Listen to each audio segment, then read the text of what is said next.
Hello and welcome back to the vlog. Today we're talking about movies. Yeah, remember when I said last time we were talking about Pokemon? Now we're talking about movies. So Suicide Squad has come out this weekend, and it's a very mixed movie. I'm going to be personal here. I really did like it. I enjoyed my time with it. I probably will get the DVD or Blu-ray when that comes out. And I'm going to be honest, this is the first DC Cinematic Universe movie that I fully liked, even though I do know the various issues with the movie. First off, let me give you some context here. I saw Man of Steel, wasn't particularly too fond of it. I felt it was an okay movie, not a really good Superman movie. The ending felt really weak to me, and I had a problem with the Zod neck snap thing. Not because Superman snapped their neck, not snapped Zod's neck. I understand the purpose of that scene. It's because his reaction to it. In this universe, we never established Superman having his code of ethics. I mean, we can assume he has them, but we don't have full, Jonathan Kent going, boy, it's not really good to kill people. Like, that's all it would have taken. And all the Jesus symbolism was kind of stupid, too. On top of that, the reason he had to snap Zod's neck in the first place, if you go back and watch the movie, is because five idiots ran into the corner instead of running out of the corner. Like, if you watch the scene, there are like seven people standing in this corner. And so when Zod shows up using the heat vision, two of them run away out of the corner. The other five run into the corner. What were they thinking? What was their thought process when the guy shooting laser beams out of his face is coming at you? You duck and cover. It doesn't work that way. Okay, gripes about Man of Steel aside, it was an okay movie. I'm not gonna buy it. I mean, maybe if somewhere down the line I want to complete a collection of these things and they turn out being really good, I highly doubt that. I might, but maybe pick it up just for the sake of completing a collection. But for my own personal viewing enjoyment, there are plenty of other Superman material I can watch. I can watch Superman versus the Elite or Superman, an All Star Superman, if I want to have an enjoyable Superman. Hell, I can watch Superman the Animated Series, which is a really enjoyable Superman. Now, as for Batman v Superman, it was better, but still a meh. My whole problem with it is the fact that it's trying to cram in that whole cinematic universe into it. Like the stuff with Wonder Woman, I feel is forced. Like Wonder Woman is awesome. The trailer for Wonder Woman looks amazing. I really hope it's gonna be good. I really hope Wonder Woman's gonna be good. Wonder Woman in the movie was good. I felt she was a little forced in there. Like a lot of stuff was forced in there. Lex Luthor was weak as a villain. A lot of it didn't make any sense, especially the resolution of the whole Batman Superman conflict. Hell, the Batman Superman conflict on Batman's end makes sense because Batman wants to get rid of Superman because Superman fighting Zod destroyed Metropolis in the last movie. And it's understandable from Batman's point of view why he'd want to kill Superman. It's not really understandable why Superman wants to fight Batman because people Batman beat up or kill people. But it doesn't make much sense. The resolution doesn't make much sense. There's a lot of stuff and details that we're not privy to. I heard the Ultimate Edition fixes some things. I honestly don't put in the money to get, like, again, it wouldn't be a movie I would be opposed to watching if it ever came on TV, but or just at someone's house and want to see it. But as for owning it, I'm pretty iffy on it. Now, Suicide Squad. Suicide Squad is a movie I might actually want to add to my very extensive movie collection because it's, for the first one of these things, it's actually fun, which is amazing considering the fact that these are comic books. Why are you, like, I understand why you're taking it so seriously, but at the same time, why so serious? At the same time, it's like Superman's supposed to be jovial, at least somewhat jovial. Batman, he can be dark and gritty, but even he has his moments of just joy and lightheartedness. But there's not been any of that in this whole cinematic universe until this movie. So yeah, for those who don't know the Suicide Squad, minus the original incarnation, are a group of supervillains brought together by the U.S. government in order to do various, very sketchy, very low key Black Ops type jobs.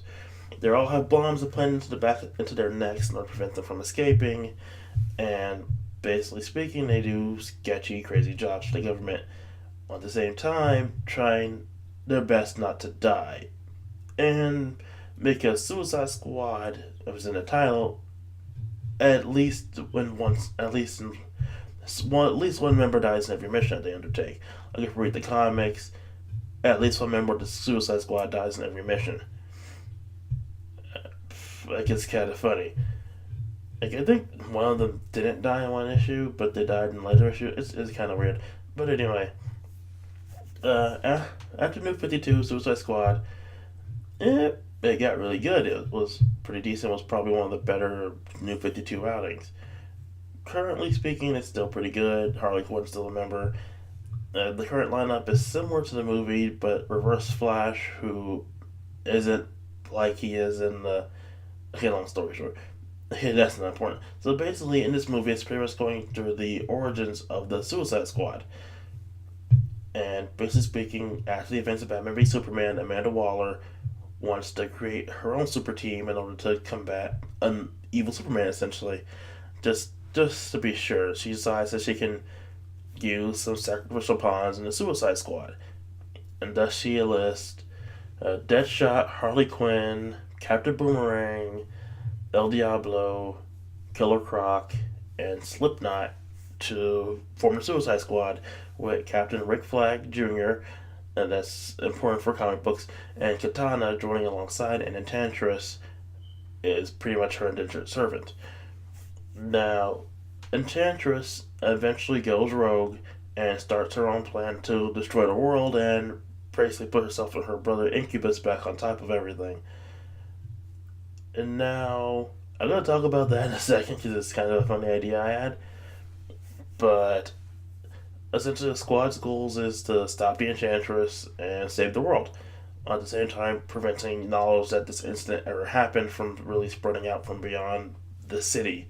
Essentially, everyone thinks it's a plague or something that's preventing people, and that's why they had to evacuate the city. Anyway, characters. Deadshot, if I have to determine the main characters of this movie, it's Rick Flag Jr., Deadshot, and Harley Quinn, because they're the ones that get the most focus.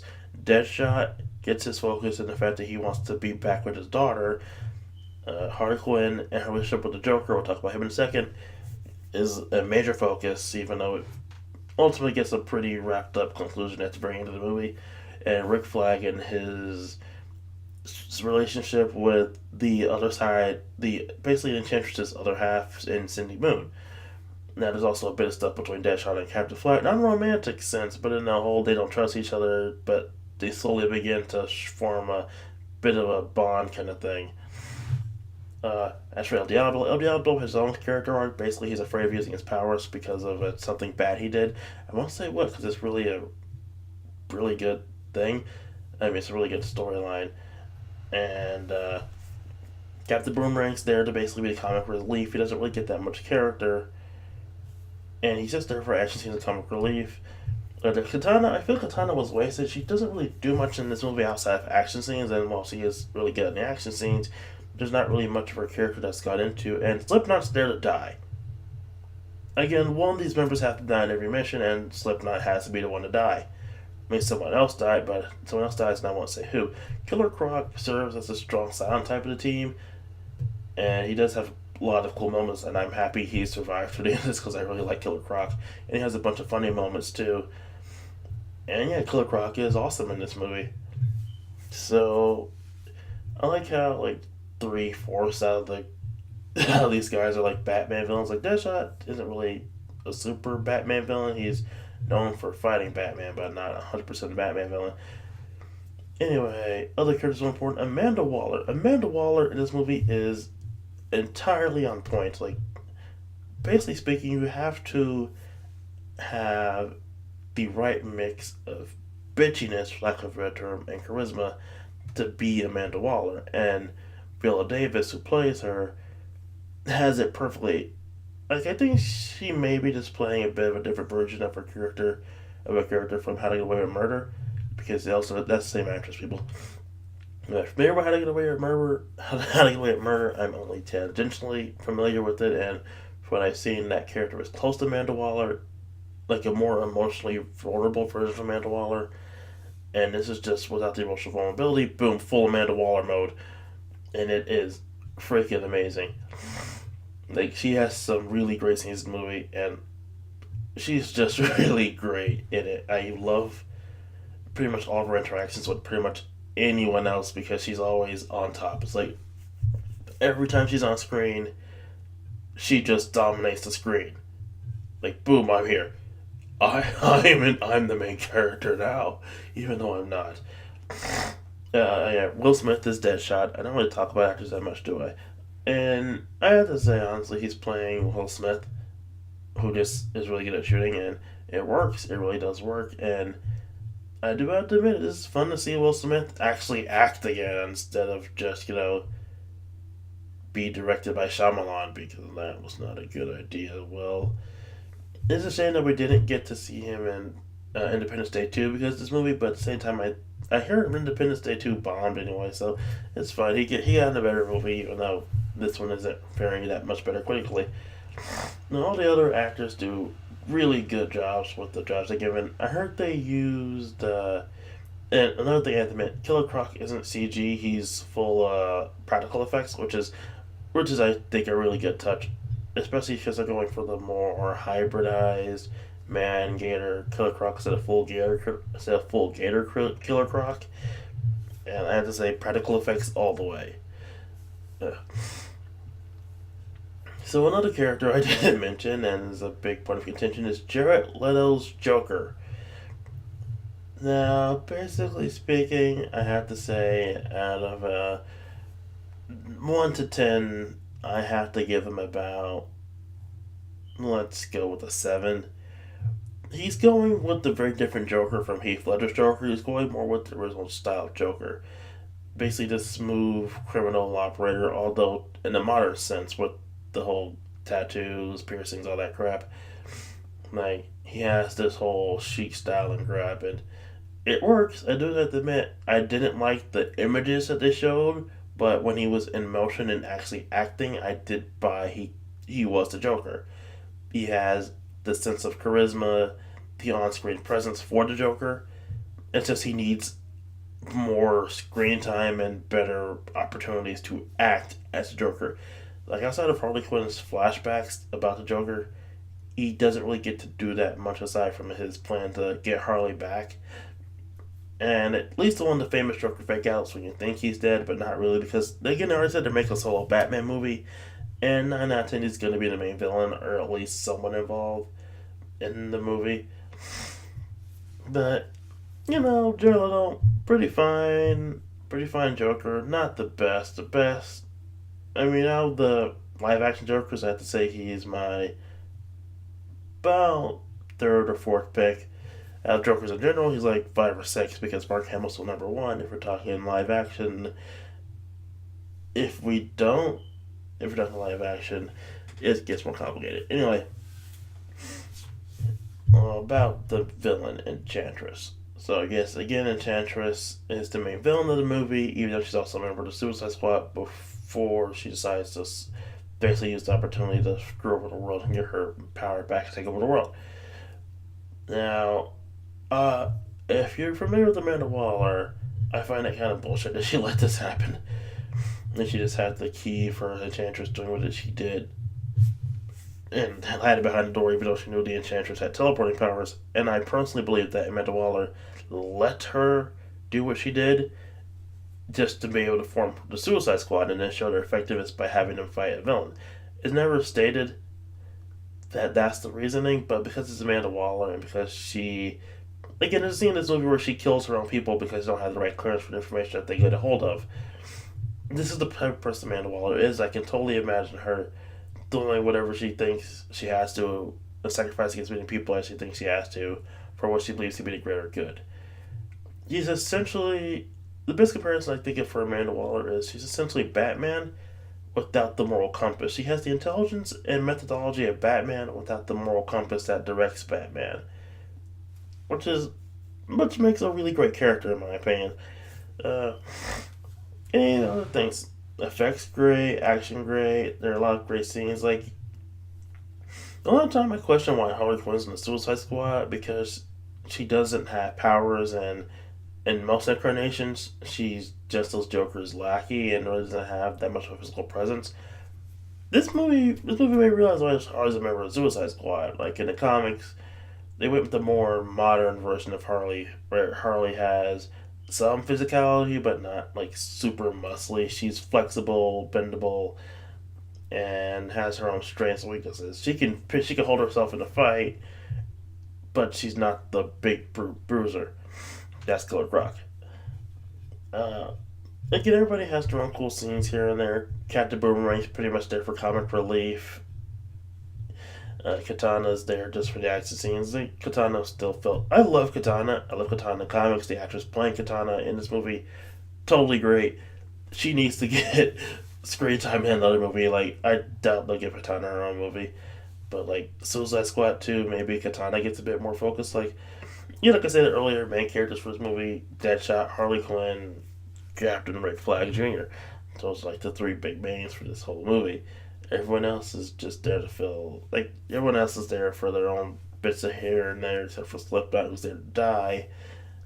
And overall, I have to say it's a great movie. I mean, not a great movie, but a good movie. Critics are being a little harsh on it. There are a few writing problems, a few logical leaps and fallacies here and there, a few editing shots that don't make much sense, and a lot. And they constantly go back to the backstory, which can get annoying, for say the least. Like, they go back to flashbacks about Harley Quinn's origins about three different times. Deadshot gets about two or three flashbacks about his origin.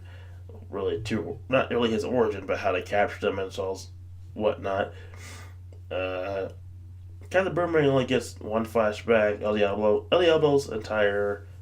Oh, I won't count El Diablo's flashbacks because that's part of his whole thing and his growth arc.